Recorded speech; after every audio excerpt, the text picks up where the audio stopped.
Hello guys, ഇന്ന് നമ്മൾ ഉണ്ടാക്കാൻ പോണത് വീട്ടിലൊക്കെ എപ്പോഴും ഉണ്ടാക്കാൻ പറ്റിയ സാധാരണ രീതിയിൽ വെക്കുന്ന ഒരു ബിരിയാണി, ചിക്കൻ ബിരിയാണി. അപ്പോൾ അത് നമ്മൾ അടുപ്പിലല്ല വെക്കണേ, സ്റ്റൗമ്മൽ. അപ്പോൾ ആദ്യം നമ്മൾ സ്റ്റൗ കത്തിച്ചു.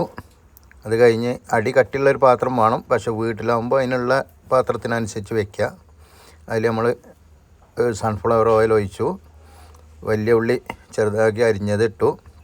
അത് വഴറ്റിയതിന് ശേഷം നമ്മൾ തക്കാളി ഒന്ന് വഴറ്റുക.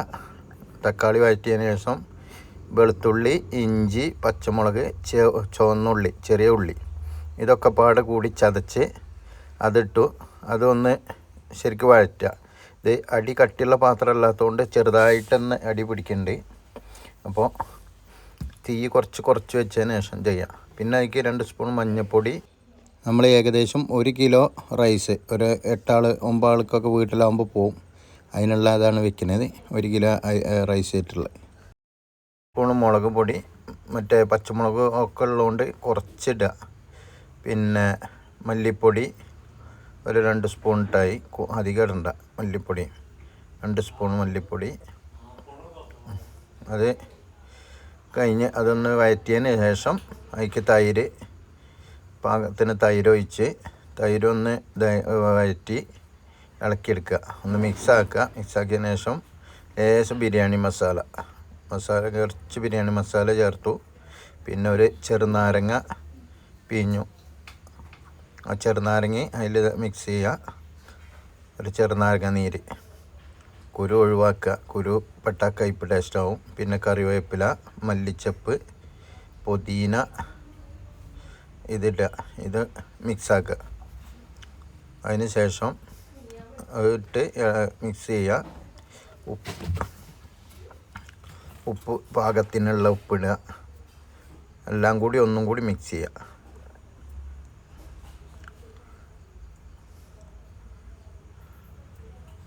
മിക്സ് ചെയ്തതിന് ശേഷം അടിയിൽ പിടിക്കാനുള്ളൊരിതുണ്ട്, പക്ഷേ നമ്മൾ സ്റ്റൗ വളരെ കുറച്ചേ കൊടുത്തുള്ളൂ.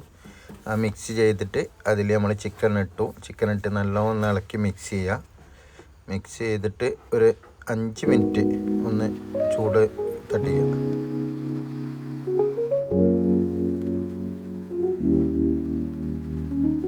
ലേശ കുരുമുളക് പൊടി ഇടാണ്ടേന്നു, അത് ഞാൻ നേരത്തെ വിട്ടുപോയതാണ്. കുറച്ച് കുരുമുളക് പൊടിയും കൂടി കൂട്ടി അത് മിക്സ് ചെയ്തു.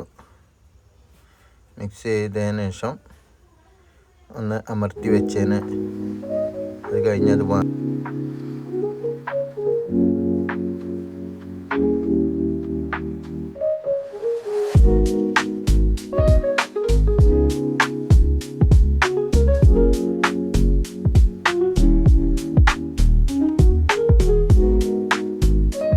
അതൊരടപ്പ് വെച്ച് അടച്ച് വാങ്ങി വയ്ക്കുക. അതിന് ശേഷം വേറൊരു പാത്രം വെച്ച് അതിൽ വെള്ളം വെച്ച് നല്ല തീ വയ്ക്കുക.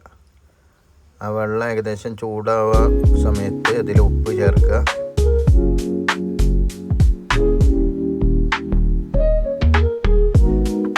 ഇല ഇടുക.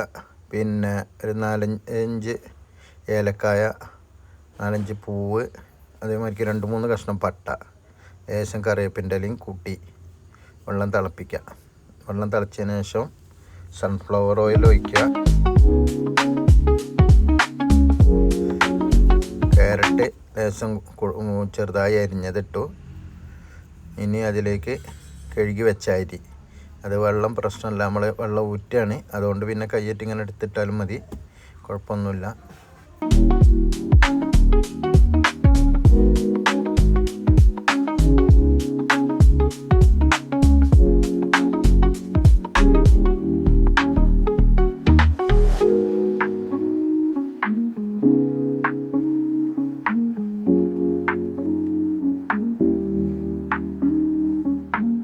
അരി മൊത്തമിട്ട് ഒന്ന് ഇളക്കി,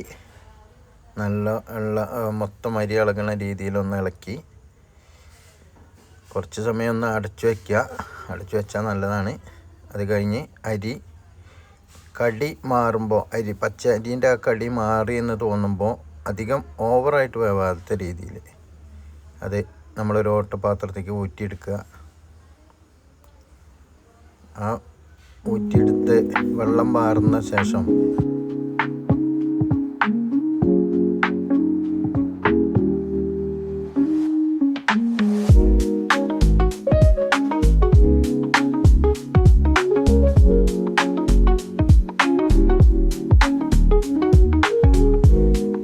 പറഞ്ഞതിന് ശേഷം നമ്മൾ ആദ്യം ഉണ്ടാക്കി വെച്ച മസാലയ്ക്ക് മൊത്തം അരിയും തട്ടുക. ഇതിൽ നമ്മൾ ഉള്ളി വറവിടുന്നില്ല, ഉള്ളി വറുത്തിടുന്നില്ല, അണ്ടിപ്പരിപ്പ് മുന്തിരി ഒന്നും ചേർക്കണില്ല. നമ്മൾ സാധാ ഒരു ഇതാണ്. ഇനി അതിൽ ലേശം RKG കൊടുക്കുക. RKG ഒഴിച്ചു. അതിന് ശേഷം നമ്മൾ ചെമ്പ് മൂടി വയ്ക്കുക.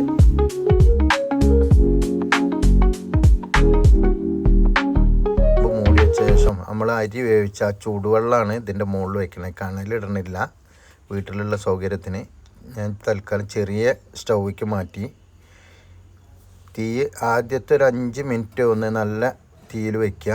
അത് കഴിഞ്ഞ് മീഡിയത്തിൻ്റെയും ചുവട്ടിൽ ഒന്ന് ലോ അല്ലാത്ത രീതിയിലുള്ള തീ വെച്ച് ഒരു 15 മിനിറ്റ് കത്തിക്കുക. അത് കഴിഞ്ഞ് ഓഫാക്കിയിട്ട് ഏകദേശം ഒരു 10 മിനിറ്റ് കഴിയുമ്പോൾ നമുക്ക് തുറക്കുക.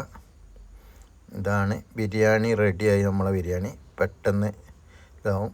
ഇനി നമ്മളത് ഒരു പാത്രത്തേക്ക് സെർവ് ചെയ്യാൻ വേണ്ടിയിട്ട് മാറ്റുകയാണ്. അപ്പോൾ ആദ്യം റൈസ് മാത്രം നമ്മളൊരു പാത്രത്തേക്ക് മാറ്റുന്നുണ്ട്. ഈ വറുക്കാത്തതുകൊണ്ടും അണ്ടിപ്പരിപ്പും മുന്തിരിയും ഒന്നും വറുത്തിടാത്തതുകൊണ്ടേ ഇതിനൊരു മടുപ്പ് വരില്ല. എത്ര തിന്നാലും കുഴപ്പമില്ല. അതേമാതിരി തന്നെ സൺഫ്ലവർ ഓയിൽ വളരെ കുറച്ചാണ്, ഡാൽഡകളൊന്നും ചേർത്തിട്ടില്ല നമ്മൾ. അതാണ് മസാല. ഒരു തുള്ളി വെള്ളം ഒന്നും അടിയിലില്ല. നല്ല ഉഷാറായിട്ട് കിട്ടിയിട്ടുണ്ട്. പച്ചക്ക് വെച്ച് കഴിഞ്ഞാൽ വെള്ളം ഉണ്ടാവും എന്നൊക്കെയാണ് പറയുക. പക്ഷേ ഇതിലൊരു തുള്ളി വെള്ളമില്ലാതെ മസാല റൈസ് വരെ മാറ്റിയുള്ളത് കിട്ടിയിട്ടുണ്ട്.